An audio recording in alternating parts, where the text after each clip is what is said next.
So today we'll discuss exceptions to the law of demand. हमने law of demand के बारे में जाना that law of demand describes an inverse relationship between price and quantity demand, that with an increase in the price of the commodity there is a decrease in the quantity demanded of the same, right?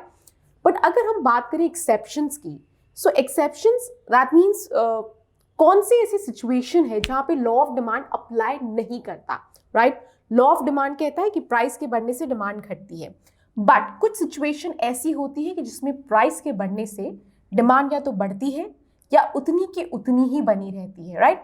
सो वो है exception जिसमें law of demand apply नहीं करता. तो आज हम उन्हीं exceptions के बारे में बात करेंगे. First is the Giffen paradox.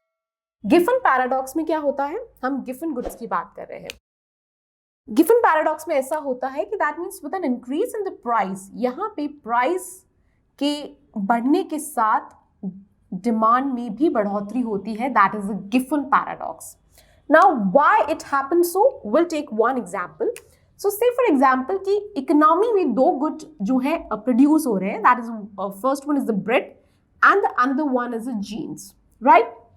Now what happened, bread का प्राइस है 10 रुपीज पर यूनिट. कंज्यूमर जो है 10 यूनिट्स परचेज कर रहा है at 10 rupees price per unit of the commodity. वहीं जीन्स का जो प्राइस है वो है 50 rupees for per unit of the commodity, और वो 4 यूनिट्स कंज्यूम कर रहा है. That means 100 rupees is being spent on the consumption of the bread and 200 rupees is being spent on the consumption of jeans. So that means total 300 rupees is being spent on both the commodities. Alright. Now, for some reason, the price of the bread has increased to 15 rupees. यहाँ पे bread का जो price है वो 15 rupees हो गया.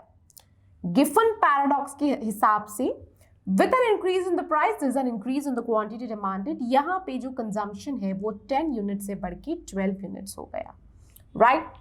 That means rupees 180 is being spent on the consumption of the bread.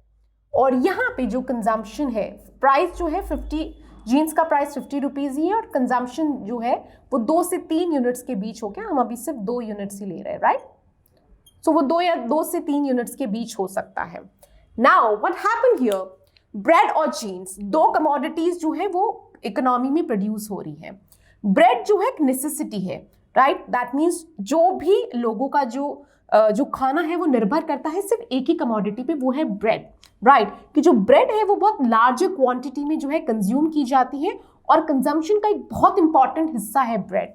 Now what happened कि अगर ब्रेड का प्राइस बढ़ गया तो लोगों ने क्या सोचा कि ठीक है, ये तो बड़ी नेसेसिटी है, इसका कंजम्पशन हम कम नहीं कर सकते क्योंकि ये तो हमारी नेसेसिटी है, हमारी भूख मिटाती है, राइट? सो लोगों ने क्या सोचा कि ओके, हम ब्रेड का कंजम्पशन कम नहीं कर सकते, हम दूसरी कमोडिटी का जो कंजम्पशन है वो कम कर देते हैं जो ज्यादा इंपॉर्टेंट नहीं है.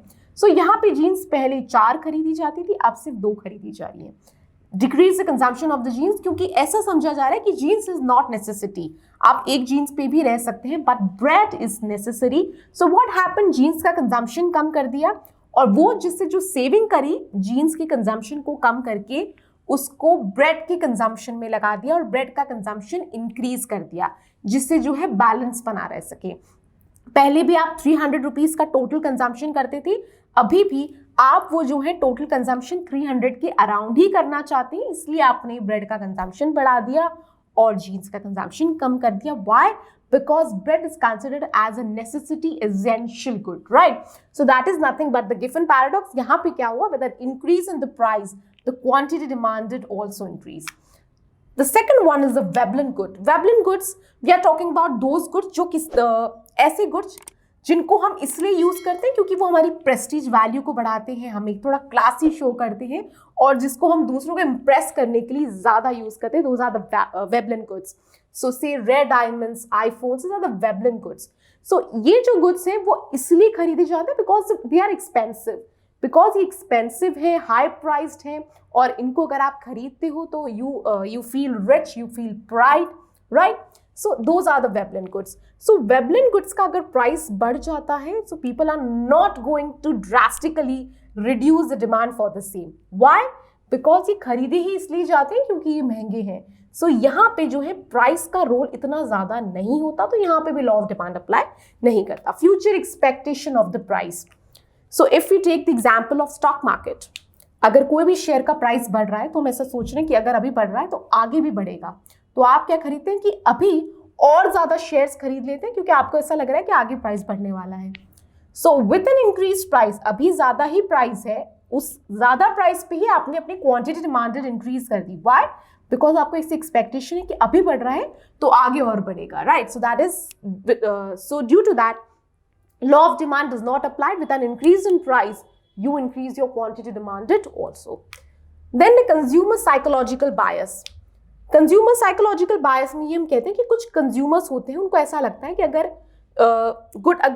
if a goods or a commodity is expensive, then only it is of a good quality. कुछ ऐसे कंज्यूमर्स होते हैं, उनको ऐसा लगता है कि अगर ये महंगी है ना तभी एक चीज अच्छी है, अदरवाइज ये अच्छी नहीं है। सस्ती है मतलब ये चीज अच्छी नहीं है, उसकी क्वालिटी अच्छी नहीं है। सो इस टाइप का अगर कंज्यूमर का बायसनेस रहता है, इस टाइप का अगर उसका इल्यूजन है, then law of demand does not hold true. Because आप क्या करेंगे कि जो high priced high valued item है उन्हीं को परचेज करेंगे, और अगर जो कमोडिटी का प्राइस डिक्रीज हो गया तो आपको ऐसा लगेगा कि ओके प्राइस डिक्रीज हो गया मतलब उसकी जो क्वालिटी है वो भी चीप हो जाएगी, so let's not by that product, right? So what would happen with the decrease in the price of that commodity? You are not going to increase the quantity demanded of the same. So that is a consumer psychological bias.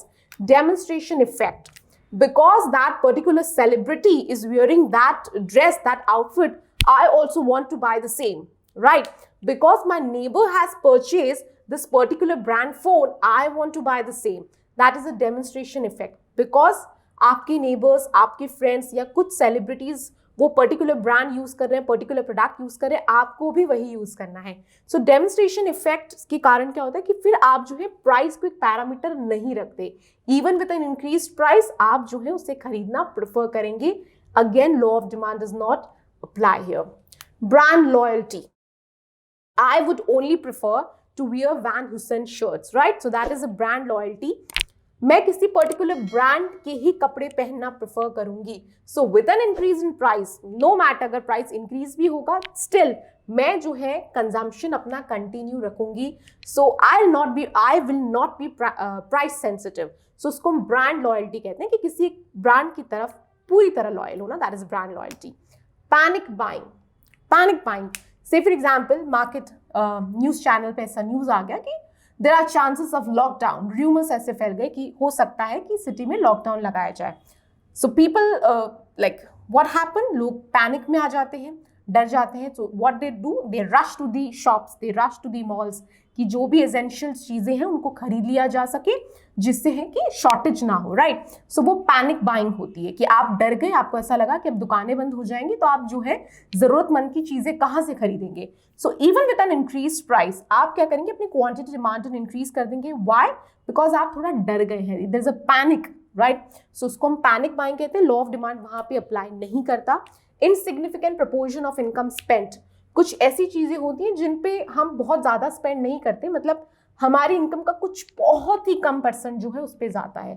For example match boxes, match boxes just cost 1 rupees. So आपकी income का बहुत बड़ा हिस्सा वो match boxes खरीदने में नहीं जाता। सो इन सब चीजों के लिए law of demand is not hold true. Why? Because say for example match boxes की प्राइस थोड़े कम हो गए, like will you rush to the malls and buy lots of match boxes? No, right? So because it's a very you don't spend much on that particular product. So for such products, law of demand does not hold true. Goods with no substitutes, कुछ ऐसे goods हैं जिसके कोई substitutes available नहीं है। For such goods also law of demand does not hold true. For example medicines, अगर कोई particular brand की medicine आपको suit कर गई है और उसके कोई इतने substitutes भी available नहीं है तो आपको वो consume करना ही होगा।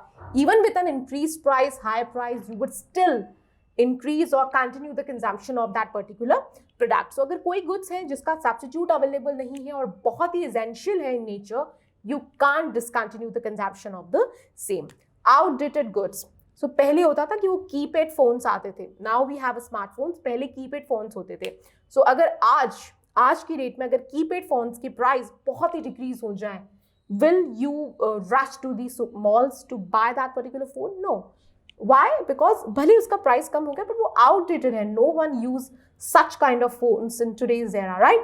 So that is outdated goods के लिए भी law of demand does not hold true. So this is all about exceptions to the law of demand.